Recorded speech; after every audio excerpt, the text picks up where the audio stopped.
My son draws the same person in every picture. Yesterday, that person knocked on our door. Oliver started drawing her when he was 4 years old. Always the same woman. Tall, thin, with long black hair covering most of her face. She stood in the background of every picture he made. Behind the dinosaurs, behind our house, behind his stick figure family. Always watching. Always there. My wife Melissa thought it was an imaginary friend phase. Kids develop attachments to fictional characters all the time. But something about the way Oliver drew her made my stomach turn. He never drew her smiling or interacting with the other figures. She just stood there, perfectly still, partially hidden behind trees or furniture or clouds, like she was waiting for something. Oliver is 9 now. He's never stopped drawing her. We have hundreds of pictures, maybe thousands, stacked in boxes in our basement because Melissa couldn't bring herself to throw them away. Every birthday card he makes, every school art project, every random doodle on a restaurant napkin, there she is. Sometimes small in the corner, sometimes taking up half the page, but always the same woman with the same posture, always partially obscured. The first time I really noticed the pattern was during his 5th birthday party. Oliver was opening presents, surrounded by family and friends, and his grandmother gave him a set of fancy-colored pencils. He immediately opened them and started drawing on the back of a pizza box. Within 2 minutes, he'd sketched our backyard with perfect detail. The swing set, the fence, the neighbor's tree. And standing behind the swing, barely visible between the chains, was the woman. I asked Oliver who she was. He didn't look up from his drawing, just said, "The waiting lady." His voice was completely casual, like he was naming a type of bird or a character from a TV show. When I pressed him about where he'd seen her, he shrugged. "She's always there. In my room at night, in the backyard, at school. She just waits." Then he went back to playing with his new toys like he hadn't just described a stalker. Melissa scheduled an appointment with a child psychologist, Dr. Rita Whitmore, who specialized in childhood anxiety and obsessive behaviors. We brought Oliver in the following week with a folder full of his drawings. Dr. Whitmore spread them across her desk, studying each one carefully. Her expression remained professionally neutral, but I saw her hand pause on one particular drawing. It showed our living room from Oliver's perspective on the couch, and the woman was standing in our hallway, just beyond the kitchen doorway. The detail was disturbing. Oliver had drawn the exact pattern of our hallway wallpaper. Dr. Whitmore explained that children often create consistent imaginary companions as a way to process complex emotions or feel less alone. The fact that Oliver's companion was always in the background suggested he might be experiencing separation anxiety or fear of abandonment. She recommended weekly play therapy sessions to explore what the waiting lady represented in Oliver's emotional landscape. It made perfect sense. Logical, scientific, treatable, except the drawings got more detailed. By age 6, Oliver was drawing the woman with specific clothing, a long gray dress with buttons down the front, bare feet even in his winter scene drawings, hands that hung too long at her sides, fingers that seemed to have too many joints, and her hair, always covering her face, but occasionally you could see a hint of something behind it. Not eyes exactly, but dark spaces where eyes should be. The play therapy sessions revealed nothing useful. Dr. Whitmore said Oliver was a well-adjusted, emotionally healthy child with no signs of trauma or distress. He talked freely about the waiting lady, describing her the way other kids might describe a pet. She was just part of his world, always present, never threatening. When Dr. Whitmore asked if the waiting lady ever spoke to him, Oliver said no. She just waited. That was all she did. During 2nd grade, Oliver's teacher, Mrs. Patricia Vaughn, called us in for a conference. She'd noticed that Oliver drew the same figure in every assignment that involved illustration. Book reports, science diagrams, math story problems. The woman was always there, tucked into corners or standing in backgrounds. Mrs. Vaughn said it wasn't concerning from a behavioral standpoint. Oliver was polite and focused and did excellent work, but she wondered if we were aware of the obsessive pattern. I showed Mrs. Vaughn the collection of drawings we'd accumulated, hundreds of pictures spanning 3 years, all featuring the same figure. She went pale. "Has anyone else ever seen this woman?" she asked carefully. "Besides in Oliver's drawings, I mean?" Neither Melissa nor I had. Mrs. Vaughn suggested we might want to consult with someone who specialized in neurological issues. Perhaps Oliver was experiencing visual hallucinations that needed medical intervention. We took Oliver to Dr. Benjamin Cross, a pediatric neurologist at the University Hospital. Full workup, MRI, EEG, vision tests, cognitive assessments, everything came back completely normal. Dr. Cross said Oliver's brain showed no signs of abnormality, no seizure activity, no tumors, no chemical imbalances. Whatever Oliver was seeing or imagining, it wasn't neurological. He suggested we continue with the psychological approach, maybe increase the therapy frequency. When Oliver turned 7, something changed. He started talking about how the waiting lady was getting closer. Not physically closer in his drawings, she still maintained the same distance in the background, but closer in some way he couldn't articulate. "She's almost ready," he told us one night at dinner. Almost time for her to stop waiting. When we asked what she was waiting for, he said he didn't know yet, but he would. Soon. Melissa found a drawing in Oliver's room that he hadn't shown us. It was different from the others. Instead of a scene with the woman in the background, this was just her, filling the entire page, drawn in careful detail. The long gray dress, the bare feet, the hands with too many joints, and for the first time her hair was pulled slightly to the side. Behind it, where her face should be, Oliver had drawn a blank oval. No eyes, no nose, no mouth, just smooth emptiness. At the bottom of the page, he'd written in careful letters, "She needs a face." I confronted Oliver about the drawing that evening. He was building a Lego spaceship, completely absorbed in snapping pieces together. When I showed him the picture, he glanced at it and nodded. Yeah, she doesn't have a face yet. That's what she's waiting for. I asked him what he meant, and he explained it like it was the most obvious thing in the world. She's not finished yet. That's why she waits. When she's finished, she'll come get me and we'll go. The casual way he said, "Come get me," made my blood run cold. I asked where they would go, and Oliver shrugged. Wherever people go when they're finished here. She needs me to finish her, and then I go with her. That's how it works. He returned to his Lego spaceship, like he'd just explained basic arithmetic. Melissa, who'd been listening from the doorway, started crying. Oliver looked up, confused by her reaction. "It's okay, Mom. Everyone has a waiting lady. You just can't see yours yet." We called Dr. Whitmore immediately, emergency session. She cleared her schedule and saw us that evening. Oliver brought his Lego spaceship and worked on it while Melissa and I explained what he'd said. Dr. Whitmore's assessment was that Oliver had developed a more elaborate narrative around his imaginary companion, possibly incorporating concepts of death or transition he'd heard at school or seen in media. She didn't think he was suicidal or in danger, just processing abstract concepts through his established symbolic figure. But that night, I couldn't sleep. I kept thinking about what Oliver had said. Everyone has a waiting lady. I got up around 2 a.m. and went downstairs to the basement where we kept all his drawings, spread them out across the floor, hundreds of pictures spanning 5 years. And I started to notice something I'd never seen before, the woman's position relative to Oliver's stick figure self. In his earliest drawings, she was very far away, barely visible at the edges of the page. In each subsequent picture, she was slightly closer. Not obviously closer, but measurably so. I spent 3 hours that night organizing the drawings chronologically and measuring the distance between Oliver's figure and the woman. It was a consistent progression. She was getting closer at a steady rate. If the pattern continued, by my calculations, she would reach Oliver's position in approximately 2 years, right around his 9th birthday.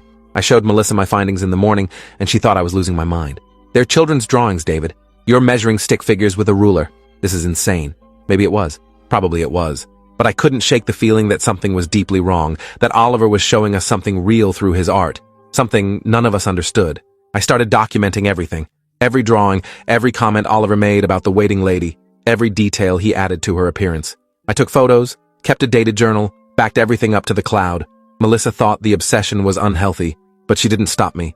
3rd grade started, and Oliver's new teacher, Mr. Thomas Brennan, called within the first week. "I need to ask you about something unusual," he said carefully.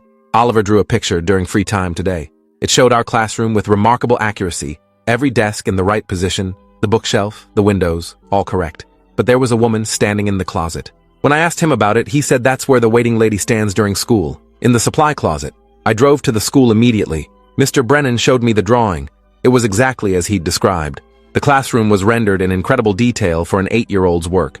And there, in the small closet at the back of the room, partially visible between hanging coats, was the familiar figure. "Has anyone checked the closet?" I asked. Mr. Brennan looked uncomfortable. "I did. There's nothing there. Just supplies and winter coats. But David, the detail in this drawing, Oliver perfectly captured the view from his desk, including things he couldn't possibly see from that angle. The clock above the door, the posters behind him. It's like he drew the room from multiple viewpoints simultaneously. That night, Oliver drew a picture at the dinner table while waiting for his food. Our kitchen, viewed from his seat at the table, with Melissa and me in our usual positions. And standing behind me, so close she could have been touching my shoulder, was the waiting lady. I asked Oliver if she was really that close, if she was in the room with us right now. He looked up from his drawing, glanced over my shoulder, and nodded. "Yeah, she's right behind you. She's always close to at least one of us now, taking turns watching." I spun around. Nothing there. Just our kitchen wall with its calendar and shopping list. But Oliver was calmly coloring in the woman's gray dress, adding careful shading to suggest depth and dimension. "Can you see her right now?" I asked, my voice shaking. Oliver nodded without looking up. "She's still there. She's looking at you. Well, not looking exactly, since she doesn't have eyes yet, but pointing her face at you." He said it so casually, like he was describing a mildly interesting cloud formation. Melissa took Oliver to a different psychologist, Dr. Hannah Fitzgerald, who specialized in childhood hallucinations and early-onset schizophrenia. 3 two-hour sessions, extensive testing, family history analysis. Dr. Fitzgerald's conclusion was frustrating. Oliver showed no signs of psychosis or thought disorder. He didn't hear voices, didn't have delusions, didn't exhibit any of the typical markers of serious mental illness. The waiting lady was more like a persistent visual phenomenon, similar to how some children have eidetic imagery or enhanced pattern recognition. Some children, Dr. Fitzgerald explained, have a neurological quirk that allows them to visualize abstract concepts or internal states as external figures. It's not pathological, just unusual. Oliver has created a visual representation of something, perhaps mortality awareness or temporal progression, and his brain renders it as this consistent figure. He's not hallucinating in the clinical sense. He's visualizing a conceptual framework. That explanation satisfied Melissa, but it didn't explain why Oliver's drawings showed the woman in specific locations he couldn't see from his vantage point. It didn't explain the increasing detail, or the way Oliver described her as almost ready, or his certainty that everyone has a waiting lady. And it definitely didn't explain what happened next. Oliver's 9th birthday was on a Saturday in November. We'd planned a small party, just family, after the previous year's gathering had been awkward with Oliver drawing the waiting lady throughout the event, including one disturbing picture showing her standing behind the birthday cake. This year, we decided to keep it simple. Just us, Melissa's sister Rachel, and my parents. 5 people, minimal stress. The morning of his birthday, I found Oliver in his room before dawn, sitting at his desk with a fresh piece of paper and his art supplies spread around him. He was drawing with intense focus, his hand moving in careful, deliberate strokes. I watched from the doorway as the image took shape. Our front door, viewed from outside the house, with perfect perspective and detail. He'd drawn the address numbers, the doorbell, the small crack in the 3rd porch step, everything exact. And standing on the porch, facing the door, was the waiting lady. "What are you drawing, buddy?" I asked, trying to keep my voice light. Oliver didn't look up. "Today's the day. She's finished waiting. This is where she'll be at 10:47 a.m. That's when I was born. She'll knock on the door and it'll be time." He said it with absolute certainty. No fear or excitement, just stating a fact. "Time for what?" I asked. Oliver finally looked at me, his 9-year-old face serious and calm. "Time to go with her. I've been getting ready my whole life. The drawings were practice, helping her become more real. Now she's ready, and I'm ready." I called Melissa, and we had an emergency family conference while Oliver ate his birthday pancakes, completely unfazed. We decided to leave the house for the day, take Oliver to the Science Museum downtown, be anywhere except home at 10:47 a.m. If Oliver had fixated on that specific time and place, we'd remove the possibility. Simple solution, rational plan. Except Oliver refused to leave. He started crying, not the tantrum kind, but deep, scared sobs, saying we didn't understand. If we weren't here when she came, she'd just wait longer, and it would be worse. He'd be 10 or 11 or 12, and the waiting would have been for nothing. "She's been patient for 9 years. He said through tears. "We can't make her wait longer. That's not how it works. Please, Dad. Please just let it happen." The desperation in his voice broke something in me. This wasn't a game or an attention-seeking behavior. Oliver genuinely believed a woman from his drawings was coming for him, and his terror wasn't of her arrival, but of its delay. Melissa wanted to take him to the emergency room, get him admitted for psychiatric evaluation. But something in my gut, some instinct I couldn't name, told me Oliver was right, that we needed to be home at 10:47 a.m. So we stayed, made a show of birthday preparations while watching the clock. My parents arrived at 9, confused by the tension. Rachel showed up at 9:30 with presents and a cheerful smile that faded when she saw our faces. We explained nothing, just said Oliver was having a difficult morning. We'd open presents after he felt better. At 10:30, Oliver positioned himself on the couch facing the front door. He had a new drawing in his lap, working on final details. The woman on our porch, her hand raised to knock. 10:45 a.m. My hands were shaking. Melissa was crying quietly in the kitchen. My father kept asking what was wrong, but I couldn't form words to explain. Rachel sat next to Oliver, trying to distract him with a story about her cat, but Oliver wasn't listening. His eyes were fixed on the door, waiting. I'd positioned myself between Oliver and the front entrance, though I had no idea what I was protecting him from or how. 10:46 a.m. Oliver stood up, walked to the door, and pressed his small hand against the wood. "She's here," he whispered. "I can feel her on the other side. She's raising her hand. Almost time." I wanted to grab him, pull him away, lock him in his room, but I was frozen. Every rational part of my brain said this was delusion, mass hysteria, a family falling apart under the weight of a child's persistent fantasy, but my body wouldn't move. 10:47 a.m. Someone knocked on our door. 3 slow, deliberate knocks, perfectly spaced. The sound seemed to echo through the entire house, through my skull, through reality itself. Everyone heard it. My father's face went white. Rachel gasped. Melissa made a sound like a wounded animal. Oliver turned to look at me, his expression peaceful, resigned. "See? I told you. She's always been real. You just couldn't see her yet." I didn't move toward the door. Couldn't. Wouldn't. The seconds stretched out, feeling like hours. Another 3 knocks, same rhythm, same deliberate spacing, patient, expected. Oliver reached for the doorknob and I finally found my voice. "No," it came out as a whisper, then stronger. "No, you're not opening that door, you're not going anywhere." Oliver looked at me with such sadness. "Dad, it doesn't matter if you open it or not. She's not going away. She waited 9 years. She'll wait 9 more if she has to. But then it'll be worse. I'll be older and more scared, and it'll hurt more. Please just let me go. This is what I'm for. This is why I've been drawing her, helping her become real enough to cross over." "Cross over from where?" My father's voice, sharp and demanding. Oliver turned to his grandfather. "From the place where she's been waiting. The same place we all come from before we're born. She's been stuck there since her person here died, before she could finish waiting. I'm her second chance. She needs me to replace him so she can finally stop waiting and become finished." The logic was insane.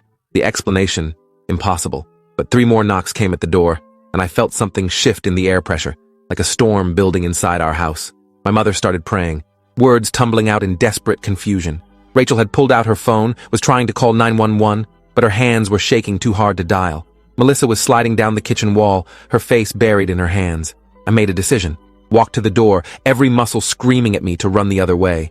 Put my hand on the knob, feeling it ice cold under my palm. Looked back at Oliver, who nodded encouragement, and opened the door. She stood on our porch exactly as Oliver had drawn her. Tall, thin, the gray dress with buttons down the front, bare feet on the November cold wood, hands hanging with too many joints visible. Her black hair fell over her face, moving slightly in a wind I couldn't feel. Behind the hair, darkness. Not the darkness of shadow, but of absence, of void. Where her face should have been, there was simply nothing. We stared at each other, this impossible thing and me. Behind me, I heard my mother screaming, my father shouting, Rachel sobbing, but it all sounded distant, muted, like I was underwater. The woman, the entity, whatever she was, tilted her head. Slowly, deliberately, she raised one hand and pointed past me, at Oliver. "No," I said again, stronger this time. "You can't have him. I don't care what he thinks he's for. I don't care how long you've waited. He's 9 years old. He's my son. And you're not taking him anywhere." My voice cracked on the last word, but I didn't move from the doorway. The thing that shouldn't exist tilted its head the other way, almost curious. Then it reached up with both hands and pulled the hair away from where its face should have been. The darkness underneath wasn't empty. It was full of something that hurt to look at directly. Something that made my eyes water and my mind try to reject what it was seeing. Shapes that weren't shapes. Movements that went directions that didn't exist. And in the center of it all, a desperate, pleading hunger. She needed Oliver. Not wanted, needed. I could feel the desperation radiating off her like heat. 9 years of waiting, of slowly becoming real enough to cross the threshold from wherever she'd been trapped. Oliver had been drawing her into existence, giving her form and detail and substance through thousands of pictures. And now she was here, finally real enough to touch our world, and I was standing between her and her purpose. Oliver pushed past me before I could stop him, walked right up to her, this thing that was and wasn't a woman, and looked up at where her face should be. "I'm ready," he said calmly. "I finished making you real. Now we can go." He held out his small hand toward her 2 long fingers. "Oliver, get back in this house right now." Melissa's voice, raw with terror. But Oliver didn't move. The woman's hand hovered over his, not quite touching, waiting, even now, for something. Permission, maybe. Final acceptance. I wanted to grab Oliver, pull him back, slam the door, and never let him near a drawing tool again. But something stopped me. "Why him?" I asked the thing on my porch. "Why does it have to be Oliver?" She couldn't answer, had no mouth to speak with, but I felt the response anyway. Not words, but concepts appearing in my mind. Because he could see me. Because he was born the same moment my first person died. Because reality is thinner at the edges, and he exists at an edge. Because waiting requires someone on both sides, and he's been my anchor here while I've been his reminder there. Because it's not random and it's not cruel, it's just how the pattern works. "What happens if he goes with you?" I asked, though I dreaded the answer. Again, not words, but impressions. He becomes what I was, takes my place waiting. I become finished, move forward to whatever comes after waiting. The cycle continues because cycles always continue. Someone must wait so others can become ready. It's older than language, older than humans, older than time being measured. And if he doesn't go, the woman's entire form flickered, like bad television reception. The impression came stronger this time, almost angry. I wait longer, become less real, eventually fade back to where I've been, but the connection remains.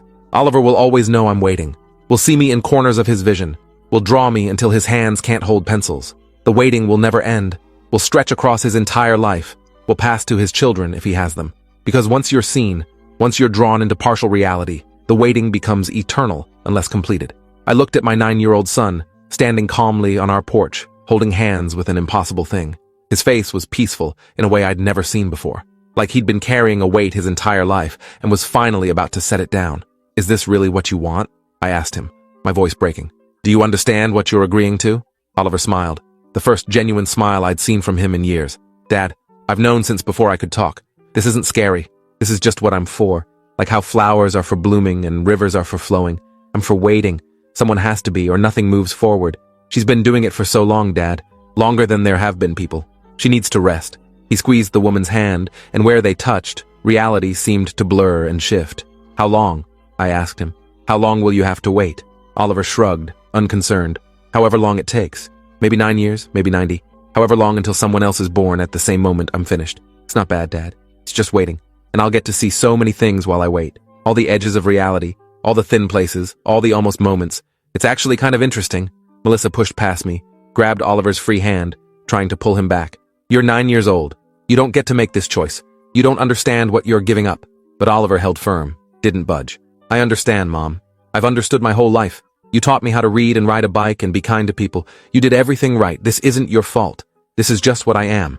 The woman, the waiting lady, turned her faceless head toward Melissa, and somehow, without words or features, I felt compassion radiating from her. She understood, had probably stood on countless doorsteps over eons, watching countless parents try to hold on to children who served purposes beyond family. The grief was ancient, universal, unchangeable. Someone always has to wait.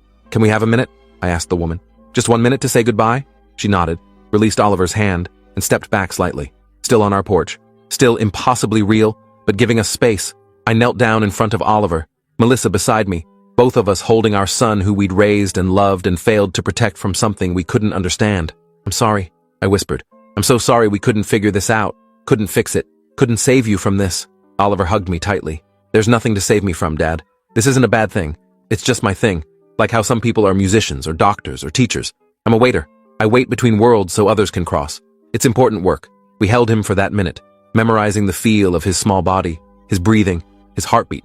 Melissa was sobbing into his shoulder. My parents and Rachel stood in the doorway, witnessing something that would never make sense, never be explainable, never fit into their understanding of reality. When the minute ended, Oliver pulled back, kissed both our cheeks, and turned toward the waiting lady. "I'm ready now," he said firmly. She extended her hand again, and this time, Oliver took it without hesitation. The moment their fingers connected fully, the world did something I lack words to describe. Reality folded, or unfolded, or turned inside out. The woman and Oliver began to fade, not disappearing but becoming less there. Translucent first, then transparent, then just an outline of where they'd been. "Wait!" I shouted, reaching for Oliver. "How do we know you're okay? How do we know this isn't just dying? How do we—" Oliver's voice came from somewhere that wasn't quite our porch anymore. "You'll know because you'll see me, Dad. I'll be in the background of things, waiting, watching. Draw me sometimes. It helps. It makes the waiting less lonely. And when it's your turn to cross, I'll be there to help you. That's what waiters do." Then they were gone. Just empty porch boards and morning sunlight and a family destroyed by something impossible. Melissa collapsed. My mother was still praying, words having lost all meaning. My father sat down heavily on the couch, his face gray. Rachel stood frozen, phone still in her hand, 911 finally connected and asking what our emergency was. How could we explain? The police came because Rachel had managed to say something about a kidnapping before her voice gave out. We tried to explain, tried to describe what had happened. They looked at us like we were insane or high or experiencing collective psychosis. They searched the house, the neighborhood, put out an Amber Alert for Oliver. But there was nothing to find. No signs of struggle, no evidence of abduction, no proof of anything except a family falling apart. Over the next weeks, detectives interviewed us repeatedly. Child Protective Services investigated whether we'd harmed Oliver ourselves and created an elaborate story to cover it.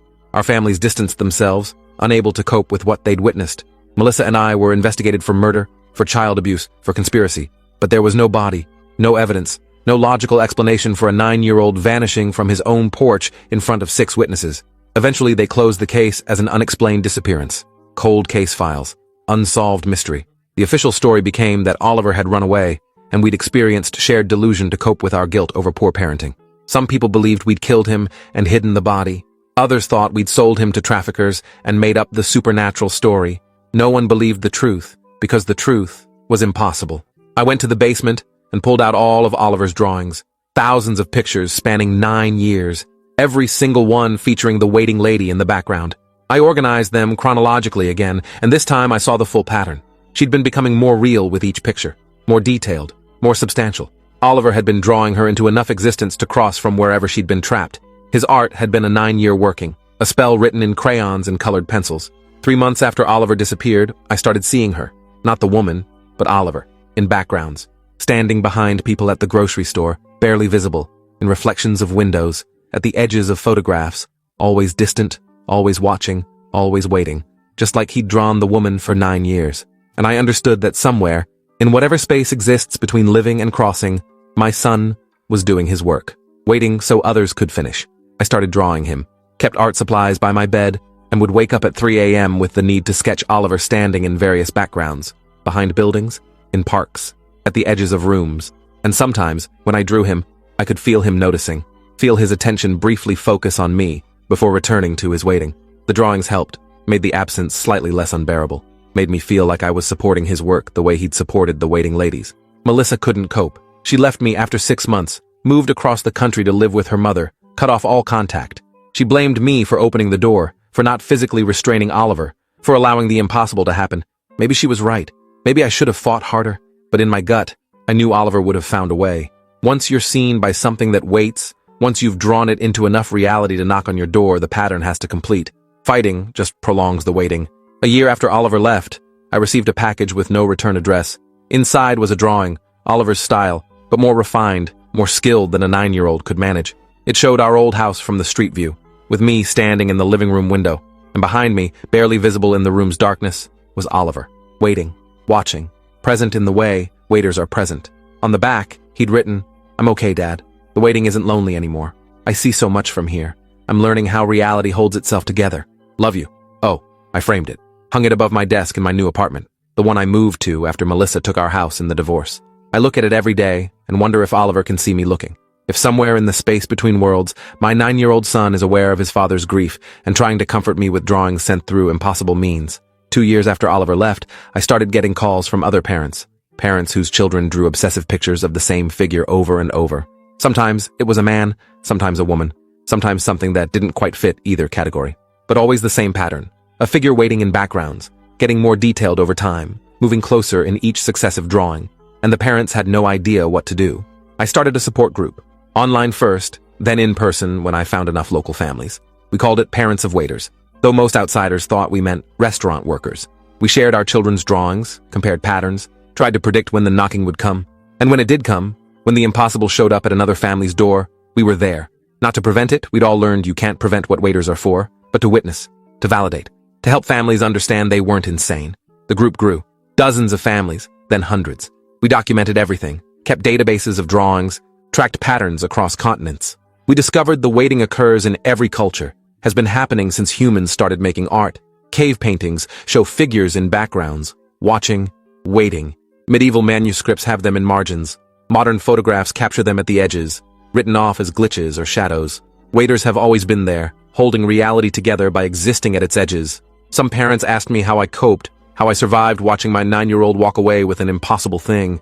I told them the truth. I didn't survive it. The man I was before that November morning died on that porch. What came back into the house was something else. Someone who'd seen behind reality's curtain and couldn't unknow what he'd learned. I told them the grief never stops, but it transforms into something you can carry. Like how Oliver carried his knowledge that he was for waiting, I carry my knowledge that I'm for supporting waiters. Oliver is 13 now, or would be. Time probably works differently where he waits. I still see him in backgrounds, still draw him every few days.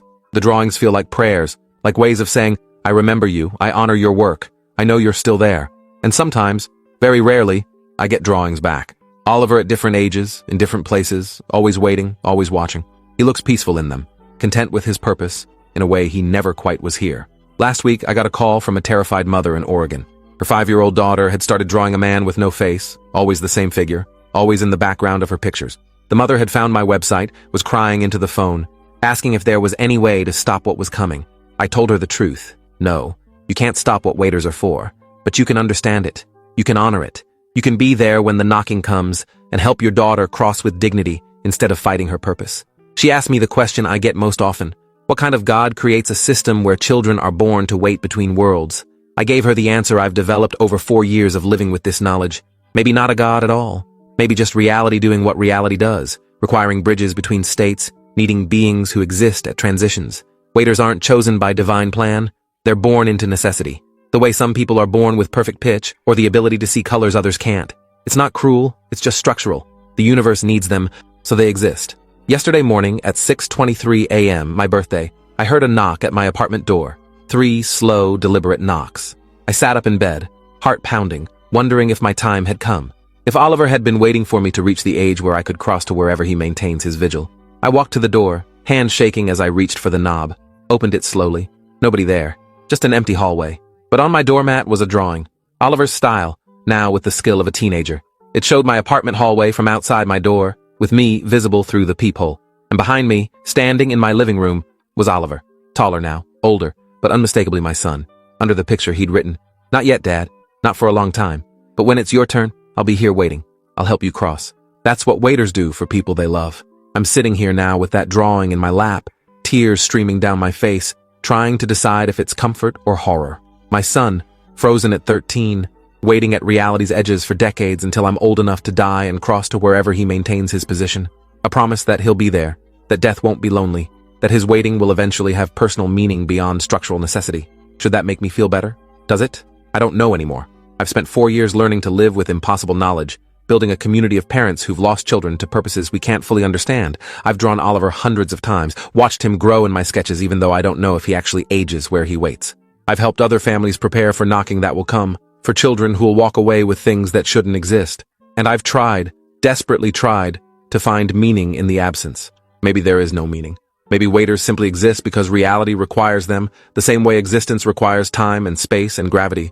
Maybe Oliver is happy in his waiting, fulfilled by his purpose in ways I can't comprehend from this side of the threshold. Maybe one day I'll join him there and understand. Or maybe I'll die normally, cross to whatever comes after life, and never see my son again, because we'll exist in different types of after. I'm sharing this because if your child draws the same figure in every picture, you need to know what's coming. The figure will get more detailed. We'll get closer. We'll become real enough to knock. And when that knocking comes, you won't be able to stop it. You can only witness it, honor it, and try to understand that your child serves a purpose older than civilization. They're not being taken. They're going where they've always been meant to go. Oliver draws me sometimes, I think. I see pictures online, posted by people who find strange sketches in unexpected places. Pictures of a middle-aged man standing in various backgrounds, looking sad but stable. Always the same man, appearing in hundreds of drawings over years. People ask who he is, this recurring figure. Nobody knows, but I recognize myself in the sketches, rendered in my son's evolving style. He's watching me the way I watched him, drawing me into some kind of existence in his world the way he drew the waiting lady into ours. Maybe that's the real pattern. We draw each other. Parents draw children into reality through love and care and attention. Children draw parents into memory through art and recollection and continued connection. And waiters draw everyone into understanding that reality is held together by beings who choose to exist at its thinnest points, maintaining transitions so the rest of us can pass through. Check your child's drawings tonight. Look carefully at the backgrounds. See if there's a figure that appears over and over, getting more detailed with each picture. And if you find one, start preparing. Learn what you can. Join a support group. Document everything. Because one day, probably years from now, that figure will knock on your door. And your child will walk toward it with purpose and peace and understanding you can't share. And all you can do is watch and draw them afterward. And hope the waiting isn't too lonely. Oliver is out there now, at reality's edges, watching, waiting, holding something together that we need held. My 9-year-old son became something more than human because reality required it. And I'm here, drawing him, remembering him, loving him across whatever distance separates the living from the waiters. The knocking will come for someone else's family soon. Another child will walk toward their purpose. Another parent will stand on a porch watching their world end. And I'll be there if they need me, explaining what can't be explained, validating what shouldn't be possible, helping them understand that waiters are born, not made. That their child saw what others couldn't. That the waiting is real and necessary and ancient. That's my life now, drawing my absent son.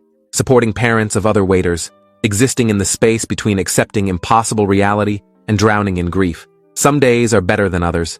Some days I can almost convince myself Oliver is happy where he waits, fulfilled by his purpose. Other days I just see my 9-year-old walking away with something that shouldn't exist, and the pain is fresh as that November morning. But I keep drawing, keep documenting, keep helping other families prepare for knocking that will come. Because Oliver told me the drawings help, make the waiting less lonely, and if my son is out there at reality's edges, holding something together that needs held, the least I can do is draw him, Remember him. Honor his work. He was for waiting. I'm for witnessing the waiters. We all serve the purposes we're born for, whether we understand them or not. Thanks for watching till the end. Make sure to subscribe and like to not miss the next story.